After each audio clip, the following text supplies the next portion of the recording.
Welcome to the Project DIY Hunter Podcast. If you're thinking about hunting DIY, or if you've been hunting DIY for a long time, this podcast is for you. We invite you to join us as we seek to gain knowledge to continue to be successful DIY hunters. Thanks for listening and enjoy the podcast.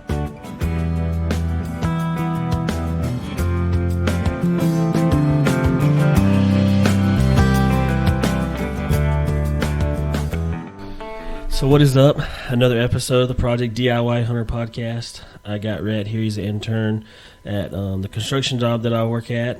He's going to talk about some turkey hunting and just his everyday DIY hunting that he does. He kind of hunts everything we do. So yeah, Rhett, how are you today? Good, Charles. How are you? Good, man. Excited to get somebody on. This is the first time we've actually recorded face-to-face. I haven't even actually done that with Kenny yet. So speaking of which, I kind of wanted to talk about that for a second. So we recorded an episode the other night about camping that I think Kenny's editing and he's going to post. But yeah, I just want everybody to keep in mind him and his family. Probably take a second here. You can pause or whatnot. Say a little prayer for him, his brother. You know, they just lost their stepdad kind of immediately. It wasn't... They know it was coming, so it's kind of been hard on their family. So just take a chance and say a quick prayer for them and think about them. That'd be awesome. So anyways, let's jump into it. So turkey hunting. Why do you love turkey hunting? How long have you been turkey hunting? And just kind of introduce the audience to your background, how old you are, what you do. Because I know when I was in your place, senior at Clemson, I was duck hunting 62 days and 58 days in a row type craziness. So these are definitely the best hunting years of your life right now. So just go ahead and tell us a little bit about you. So my name's Rhett Cox. As Charles mentioned, I'm from Chester County. I'm from Edgemore actually, but Chester County, nobody knows where Edgemore is. But yeah, I started turkey hunting. My daddy, he's born to hunt. He kind of started on his own. Back when he was a teenager, and I got 3 older brothers, but I'm really the only one that really loves it like he does. So he started taking me turkey hunting when I was probably around 8. We'd just go across the road at our house. They got some land. And first couple years, didn't hear much gobbling, didn't really know what turkey hunting was. But then a couple years into it, we finally started getting some birds. I finally killed my first bird when I was 12. I actually killed 2 in a week. So that's when I was already hooked, but once I killed a nice tom, it was on from there, and I go as much as I can, especially like you said with now. Once I start working, that time's definitely gonna get cut short somewhat. So, and I hunt a lot of national forest land. Had started kind of when I was able to drive. Daddy never really hunted too much public land, but only having couple 100 acres to hunt that really doesn't have any birds, ventured out and was able to find some good spots and have some pretty good success. And it's fun just to go around and hunt those birds because they're tough at times. I'm not an expert by any means, but we figured a few of them out. So if you want me to go into a story or two. Yeah, talk about some of the birds you killed around here. In this area on public land, and I know you called in some for some guys. I know you killed 2 this year so far. So just talk about those. Yeah, so the first bird this year, my cousin Mason, he's my first cousin. He's been trying to get a bird for a couple years now. He hadn't been really hard at it until this year. We finally started getting him on some birds when he went, so it was, I think, 2 Saturdays ago, the second weekend of the season. The first weekend we went to some national forests and caught a bird in, bumped him. We were impatient. That's a huge thing with turkeys is everybody tells you, key to killing a turkey is being patient, but you really got to learn that because it's hard to wait out a turkey for 2 hours when you got to. But so this particular morning we actually went back to where we had bumped the turkey the weekend before. Daybreak, we heard a few gobbling far off. But we were both pretty adamant that there was one nearby, so we just went in the bottom where we caught him up last weekend and just sat for a while, about an hour probably. then we were about to get up, and I was like, let me call one more time. Let's sit for 15 more minutes. So I did. We probably sat another minute or so, and he hammered off above us on the ridge, and we're like, there he is. So we hung tight. He kept gobbling. We were like, he's probably got some hens with him. So we moved up the ridge a little bit, got set up on the side of it, hoping he'd just come out and poke his head up and he could get the job done. And then when we were sitting there, we're guessing, well, obviously somebody on the private side, there was a river running right near us, and on the other side was private, and they heard the bird fire up, so they were calling across the creek, and the bird was just hammering back at them. So I was like, well, if he's hammering back, let's just try to move up there and kill him without even calling to him too much. So we went up the ridge, heard him gobble. He was close. You could hear the rattle. It's a beautiful sound. Got up there, and my cousin was going to crawl up because it sounded like he was right over the peak, right on the side of the hill on the other side, and we were at the top. And he climbed up, and I heard putting, and that's, if you've turkey hunted, you know that's the worst noise ever. Hear that bird putting. And I said, you better get ready. And he actually saw the turkey. It actually turns out it wasn't the tom. He had a hen with him like we thought he might have. And the old nosy hen busted us. Turkey ran off. We were pretty bummed because, you know, we had one the weekend before in there. Probably the same bird, not sure though. Bust us too, so we kept at it though, and we went to another spot where we had some success in the past. We actually called up some birds. I called up my buddy's first bird over there. It was a jake, but first bird, it was a fun time. So we went there, got in the bottom. I like to get in bottoms on public land. I don't really know why. A lot of people like to run the ridges, which I do too, but I've had some pretty good success of just getting in the bottom and walking and calling soft, purring, clucking, little soft yelps. Because I mean, if you go down in a bottom, you generally see a good bit of turkey sign down in there. So went down in there. We saw some sign. Didn't get anything to gobble. It was kind of windy, and my cousin needed to be home about 2. His wife and him, him and his wife were doing something around 2. So we decided to ease up this ridge. Found a good bit of scratching. We were like, well, we'll sit down for a little while. So we sat down. I pulled the glass out, called a little bit. I use the glass when it's windy because it kind of cuts in the wind a little bit. Better than a mouth call.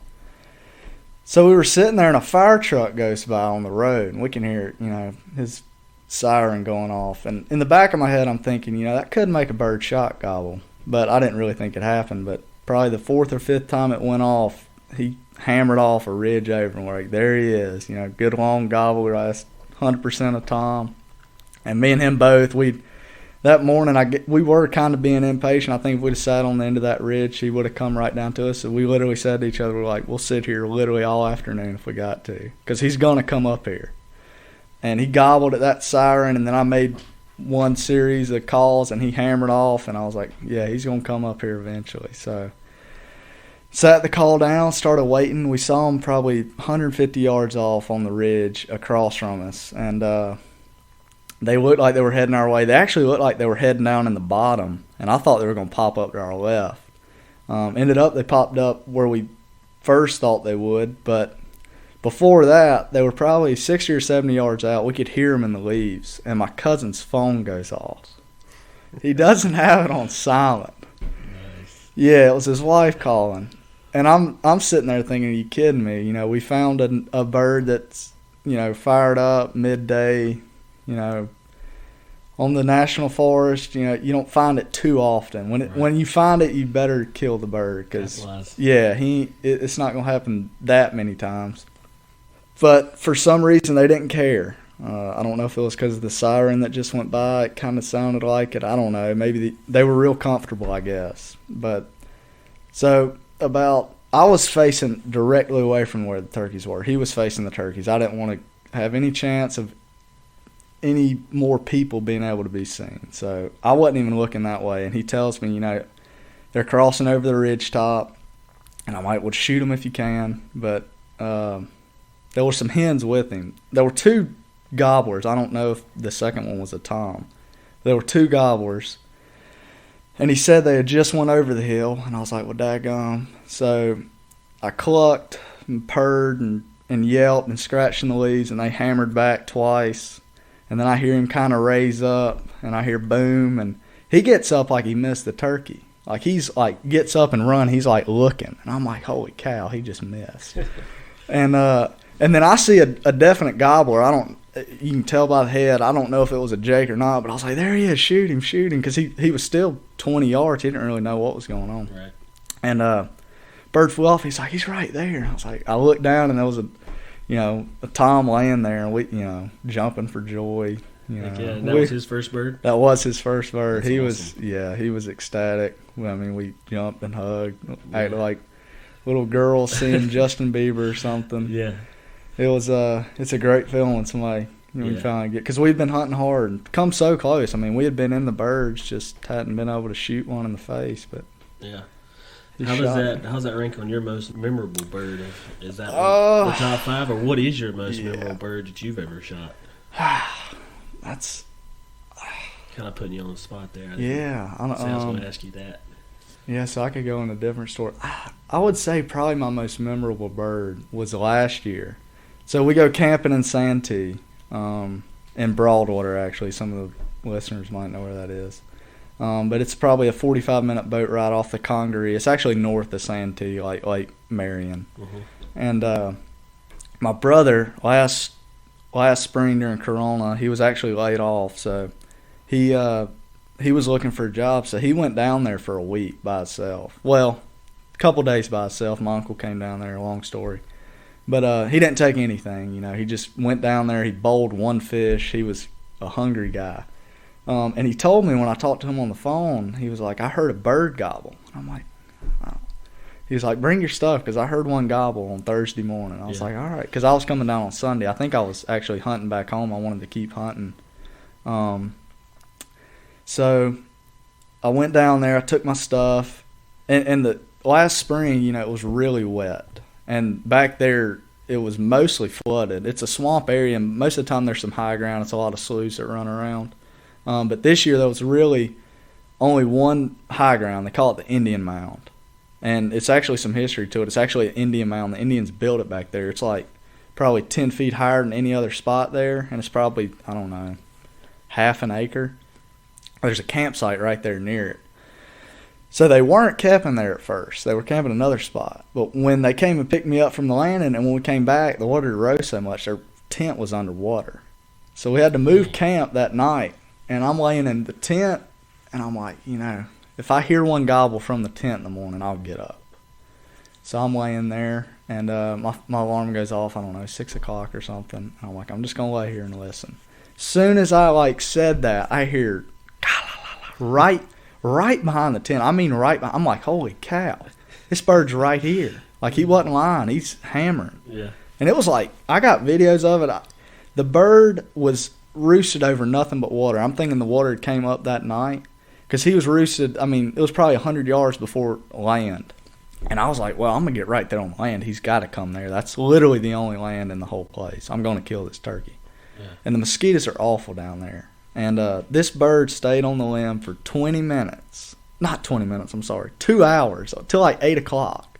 I could see him strutting, gobbling, calling to him. He was gobbling. He couldn't figure it out, I guess. I was waiting on him to tree hop over. And my brother finally woke up, and I texted him. I was like, dude, drive the boat down here. So he's like, all right. And I was like, you'll hear him gobbling when you get up. And he was like, yeah, I hear him. And he drove the boat. There was a slough that went by him. He drove the boat, and the bird hopped one tree. And then the slough kept wrapping around. He kept going. And the bird finally came and flew to the land, but he skirted by me way too quick. And amidst all that, a real hen had started calling over there too, behind me. And I guess he got with her, and they went off, and I didn't hear him. I was like, I'll get him in the morning. Yeah. So we were fishing that day right behind the camp, and we hear him go off. And I'm like, let's go get him. So we go back there, and he's in there probably 200 yards, and I'm calling a little bit. Nothing. We get to, I don't know, 400 or 500 yards back in there. I'm like, I'm going to call right now. If we don't hear him, I'm not going to booger him. I'll just try to kill him in the morning. And I called, and he gobbled. And there was water all around us. But there was one strip of land that went up to that Indian mound I was talking about. And I think he was up there. I'm still not sure. So we sat down, and he came in on a string, but he stopped about 80 yards and was just strutting and gobbling for like 10 or 15 minutes. I'm getting tore up by mosquitoes. My brother is shirtless. I'm like, there's no way we kill this turkey. He's shirtless back there. He's a good ways from me. He's on a big tree sideways, so the turkey can't see too much. And that turkey just sits out there, gobbles and struts, and I'm just shut up. And he's not coming because he doesn't see that hen. And it's pretty clear in there. I actually had a decoy out, but he didn't see the decoy.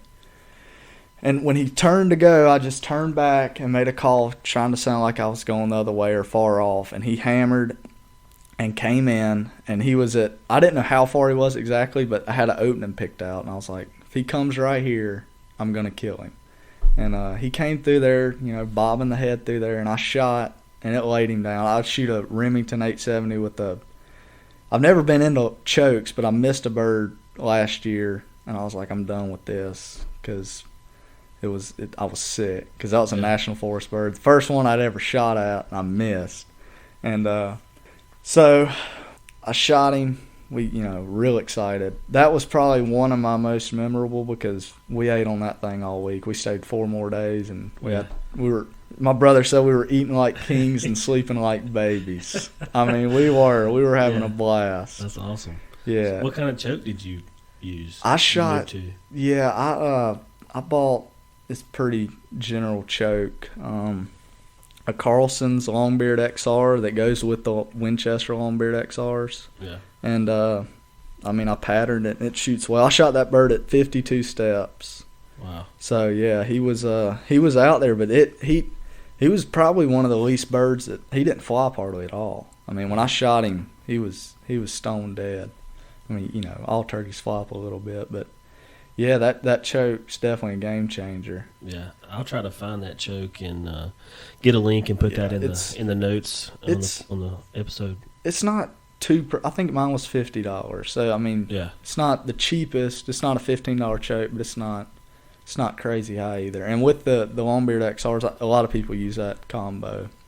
Yeah. But it's a good combo. Yeah. If you want turkey on it. So what kind of decoys do you use? I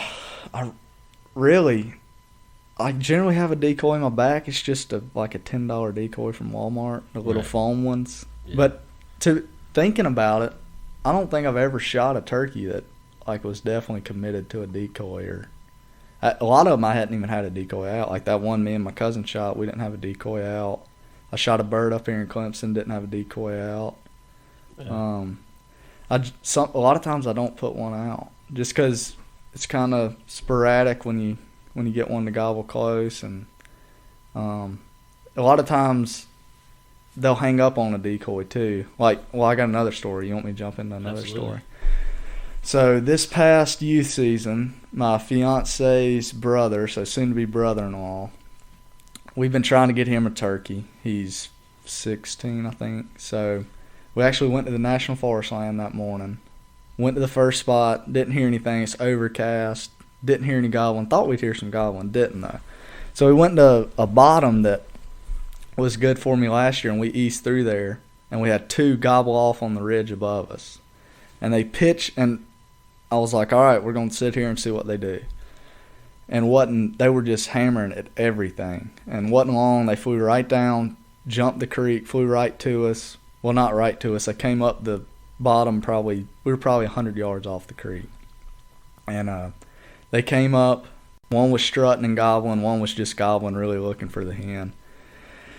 And they were kind of leery to come in. They were about 80 yards, but I'd set up. It was kind of like a little peak in this bottom. And I kind of set up there because I could kind of manipulate where I was sounding like. So if the birds did come like they did, I could sound like I was on the other side of that little hill, and they'd have to come up there and look. And if they came from either way, since I was on a point, I could kind of sound like, because I was turning my head calling like I was behind this hill. And sure enough, they came right up there, 25 yards. He poked his head up. I was like, kill him. And unfortunately, he missed. And we were both disappointed, but we kept after it, and we went to a different spot that evening a piece of public right near the house. It gets hunted a lot, but being youth day, public land's pretty much, great private land because there's nobody hunting. Yeah.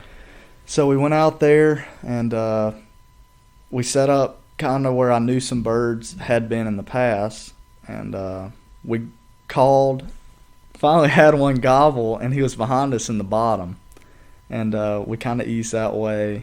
He was on the opposite ridge working his way up, and then he went quiet, and I was like, all right, this is probably a smart old Tom.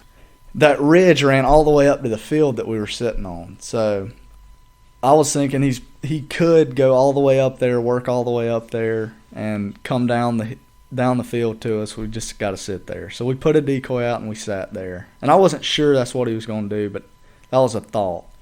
And sure enough, my future brother-in-law was sleeping.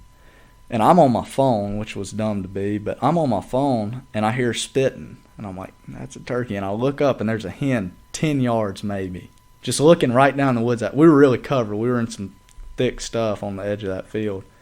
And I just kept hearing the spitting, and I'm looking at this turkey, and I'm like, I know that's not a tom. It's a hen, but why does it sound like it's spitting? And evidently the hen was covering up my view of the tom, and he was just as beautiful as you want him back behind her, probably 50 yards strutting.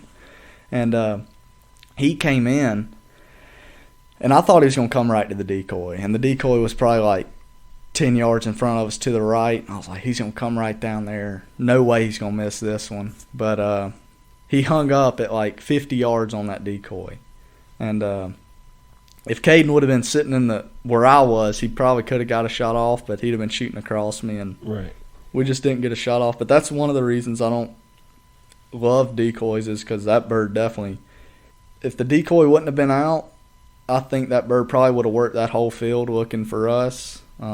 So I think that kind of messed us up there, the decoy. So that's somewhat why I don't use them. And my daddy has never really been a huge fan. He kind of likes just setting up and using the woods to his advantage. Yeah. So do you have any memorable hunts with your dad? Oh, yeah. Look back at? Yeah. How many? Y'all probably hunted a lot together. Oh, man. We've hunted a lot. Have we killed that many turkeys? Not that many. But, yeah, he can turkey hunt. But yeah, my first 2 turkeys, my first probably 5 birds he called up for me. I just started calling probably 3 or 4 years ago, and now I do most of the calling because I really enjoy calling. One of them, my first bird, we heard a ton of birds that morning, and we called this one. We've called most of the birds that I've killed with him off of the neighbors, because the birds just don't hang out on our land. It's just, my daddy's a logger, so it's just pine plantation, and there's good hardwoods on the other land, so they hang out there. And we actually had one firing up, and he came down to us off his land. And I don't remember much because I was 12, and when you shoot a turkey, it happens fast most of the time. This one did. And I really don't even remember aiming, but I remember hearing that flopping, and I was like, oh yeah. And we ran up there and got him, and we actually doubled up one time. It was on Jake's, but I'm not too prideful to shoot a Jake. Right. I'm a little more now, but back in my younger days, I definitely wasn't. But we called up 5 turkeys one morning. I think it was the last morning, and we had a tough year. We hadn't hardly heard any birds gobble. And we called up 5. We think there was a tom in there, but we just didn't pick him out, I guess, because I was shooting first. I just shot when I saw one. They were all strutting, the Jakes. And I shot one. And I started, like, fighting, purring, and the other one started jumping on him. And we didn't bring 2 guns that morning. The only morning we didn't. We were like, we don't need to. We're not even going to hear a turkey.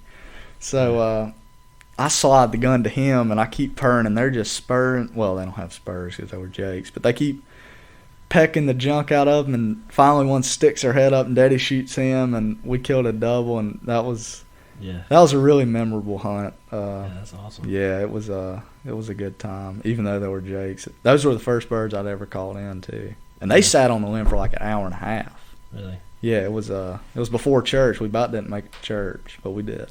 Yeah, you got in trouble. Yeah, we got there. We were there. So when you're scouting public land, what are you looking for? And then I guess what kind of techniques do you use to call those birds in on public land, and just from start to finish, you find them to the kill. Kind of how do you map that out in a new area? So like I said, I'm not an expert, but I have had some. And if you spend enough time turkey hunting, and you know a little bit, you're gonna run into some turkeys. So what I generally look for is, of course, tracks. I mean, fresh tracks. If you can get on a logging road, scratching. What I like to do when I'm looking like on Onyx for hunting land, I hate places where you can drive all the way in. I hate it because I'm young. I really don't mind walking. That's what I look for. Places where it's a 3,000 acre tract and you can't drive all the way in, and there's a nice bottom in the bottom. Turkeys are going to be on the ridges and in the bottom. That's what I've learned. Right. And like I said earlier, one of my techniques is just working bottoms, calling soft. And I think soft calling. Yeah, soft calling. I've kind of picked that up a lot more this year, and it's definitely because I've had some success calling turkeys in. I haven't been able to get them to the gun barrel as much as I'd like to, but getting them to fire off and play with me, I've been able to do that this year, and it's just a lot of soft calling. Sometimes, last Friday when I called in the 2, it wasn't too soft to calling, but it was real early in the day. Midday, I like to soft call a lot, and I really just work bottoms and be patient because they're around. You think they're not because they're like ghosts. I was telling my cousin before we shot that one that Saturday when we were leaving the other spot where we just bumped the bird, I was like, these things are like ghosts. Mm-hmm. I was like, they're there and you can hear them, but it's hard. It's just hard to get them in. And that's again another reason we were so excited because for us they'd been tough, and especially this year, just getting them to the gun barrel to shoot them. We've been blessed to hear them gobble and get some gobbling, but getting them all the way in, being patient, having it all work out right has been the struggle. Yeah. But just looking for fresh sign, working bottoms, going places people don't or wouldn't normally do. I also like to. Another reason I like going to a bottom and then working out is because most of the people are going to work going in. Mm-hmm. So they're going to hear a hen, or they're going to hear a yelp, somebody yelping 100 yards from the truck coming in. But if you get in that bottom and you don't call, and you get in that bottom and start calling, it's like, that might sound a little more realistic. I don't know if there's any truth to that, but in my mind it kind of makes sense. So that's what I like. I kind of like to think like other people would and be like, what would most people do? And then I try to do the opposite generally because those turkeys get hunted all the time. And even on private land, like we've heard birds this year on our place because we'll go there before church on Sundays. And they're always on the neighbors, but they're either so henned up or just don't want to come. And, you can't do anything with them. So, I don't know. Turkeys are tough. Turkeys are tough to kill. They're definitely, they'll make you aggravated. You know that. So I'm going to add this part to the last episode. So yesterday, Rhett and I were having a podcast after work, and it was his last day. He was interning here with us at Mashburn Construction, and we thought it was going to be the last time we see him, at least till the end of summer. And he called me earlier this morning and said that he shot a turkey. So I'm going to let him talk about that now, and just kind of ironic how we were talking about all this turkey hunting yesterday, and then this morning he called me and then he come by to show everybody. So so here's Rhett. Appreciate it, Charles. So yesterday was my last day. I decided to take the day off and do some turkey hunting, and I was planning on hunting right around here in Clemson on some public land. But then last night I got to thinking I've been wanting to go up to the mountains and try it in Game Zone 1. So I looked on Onyx, downloaded the maps. I was like, I'm going to go up there. So got up this morning, drove up there. It wasn't that far of a drive, 45 minutes. I got to a first spot, and it was actually a mountain. I'm not going to say the name, but it's actually a mountain. And climbed up on it. listened, didn't hear a thing. Hunted in there a little while, nothing. Didn't really see much sign at all. Was kind of guessing how many turkeys were actually in this area. So went out of that spot, went down the road a little bit, went to another spot, walked about a mile and a half down a gravel road that ran a ridge, and didn't hear or see anything. Didn't really think the habitat looked that good. It was pretty thick undergrowth. Some of it was pretty clear. Most of it was thick. And real steep. I mean, in the mountains. I've never hunted any terrain like it. So I was about to leave, and I was riding out and looked on Onyx one more time. There was one more piece of the national forest that looked pretty good, and it didn't look as mountainous. So I was like, I'll go in there because that's kind of what I'm used to hunting.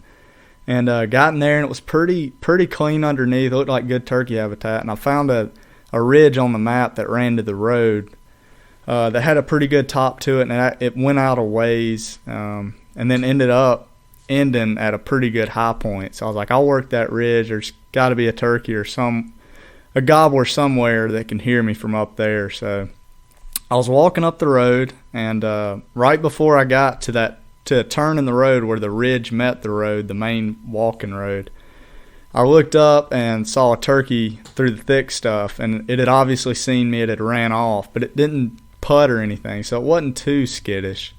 And I kind of just sat there and listened. I heard it ease off down the ridge, and I was contemplating what to do. I was like, do I loop way around to get on the backside of this ridge and come up this way? But I was like, no, I'm not walking all these gullies. So I was like, I'm just going to go where he was and just sit down for a little while and maybe call soft a little bit. And so I eased up the road, sat down like right where I saw him run off from. Scratched in the leaves one time. Tried to sound like a hen feeding. I yelped real soft one time and was planning on just sitting there, and I started hearing something walking. I was like, well, that's good. They're still around. Maybe they'll ease this way. Maybe there's a tom. I didn't know it was a tom at the time. I just knew it was a turkey. So I heard it walking, whatever it was. I didn't know if it was a tom or a hen or what. But it was getting closer, and I was like, well, if this is a tom, it's going to happen pretty quick. So I got my gun up on my knee and kept coming closer, and I was just looking. It was kind of thick, not real clear in that particular spot. And I finally saw the bird, saw the black blob, and I was like, that's a turkey. And then I saw a beard hanging down, but I was kind of second guessing myself. I was like, this bird just ran off. Is this a jake that came back? I don't know. I'm not too sure. So I waited a little longer, and then I saw the beard hanging, and I was like, yeah, it's definitely a tom. And he stuck that head up, and I pulled the trigger, and he fell over. And I think there was actually two. I'm not quite sure. It sounded like two walking, but once I saw the one, I just locked in on him and didn't really pay attention to the other one, if there was one. Still don't know if there was. But yeah, it was kind of beginner's luck going up there and killing a mountain bird, but it was a great time. Not to hear him gobble. I've never killed one and never heard gobble, so it was a pretty neat experience. Yeah, man, that's pretty awesome, especially right after we were just talking about it and everything that's been going on. So, yeah, I appreciate you coming back and get back on here again and telling us about it, because I know you're pretty busy, which is why you're not really working today. So you got banquets and stuff to go to. So, yeah, I just want to say thank you to all the listeners. I know it's been a little while since we've posted an episode, so we're going to get on this schedule and start posting a little more here in the near future. Have a lot of stuff coming up once season gets started back. I know I'm going to Yosemite, do some fly fishing here coming up, so I'll hopefully talk about that and how that goes. And so, yeah, if you have any questions, you can email us at projectdiyhunter@gmail.com. We have an Instagram, just project_DIY_hunter. Then we have Facebook, TikTok. All those are Project DIY Hunter. So, yeah, reach out to us on all those platforms. Give us a like, a follow. And once again, appreciate y'all listening, and go Tigers.